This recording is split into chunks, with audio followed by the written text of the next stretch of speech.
Shalom, salam pemulihan. Kita bertemu kembali dalam program Hope for the Souls, pengharapan bagi jiwa, dari Yayasan Rumah Terang Pusat Pengharapan House of Light Top Center Jakarta, bersama saya Liva Situmorang.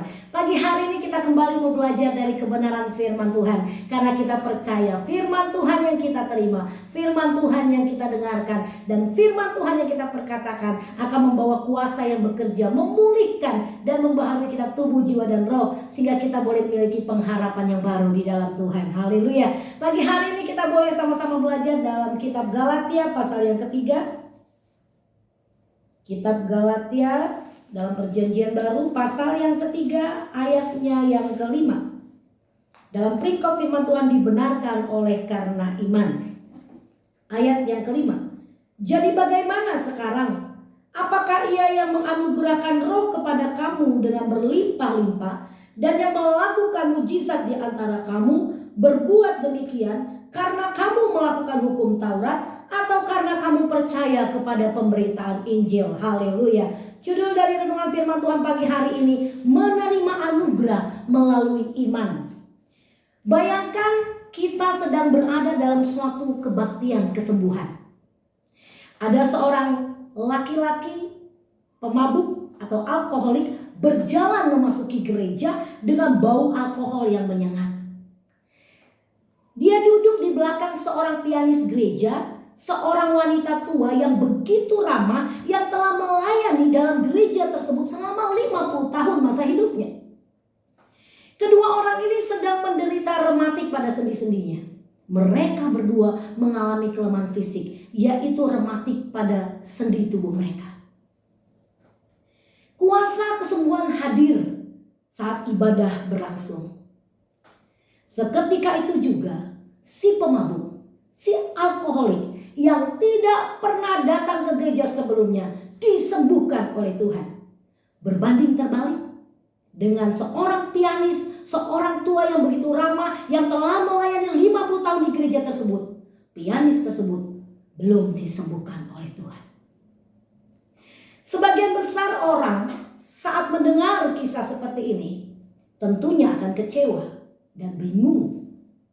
Mereka mungkin akan bertanya-tanya seperti ini, bukankah seharusnya Tuhan menyembuhkan wanita tua yang ramah tadi, yang telah melayani Tuhan dengan karunia dan talenta yang dia miliki, dengan bermain piano setia selama bertahun-tahun, bukan malah pemabuk yang bejat itu?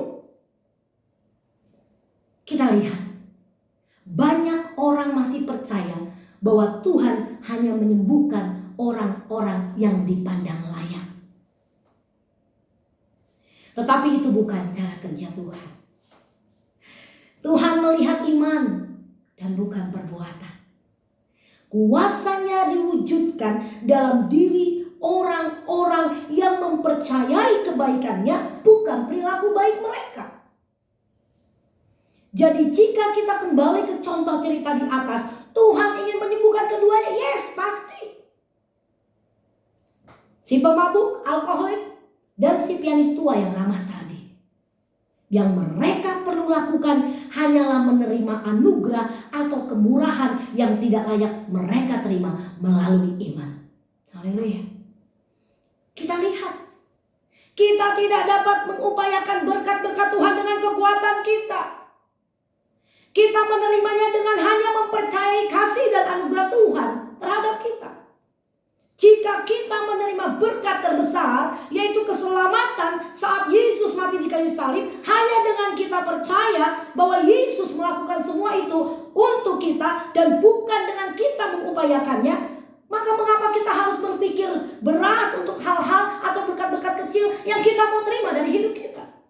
Kita mulai mempertimbangkan seberapa banyak pelayanan yang telah kita lakukan, seberapa sering kita memberi bagi orang-orang miskin. Kita mulai membuat standar-standar yang kita bisa lakukan dengan ukuran manusia, kelayakan yang manusia buat, sehingga kita mulai fokus kepada apa yang ada dalam diri kita, bukan apa yang ada di dalam Tuhan.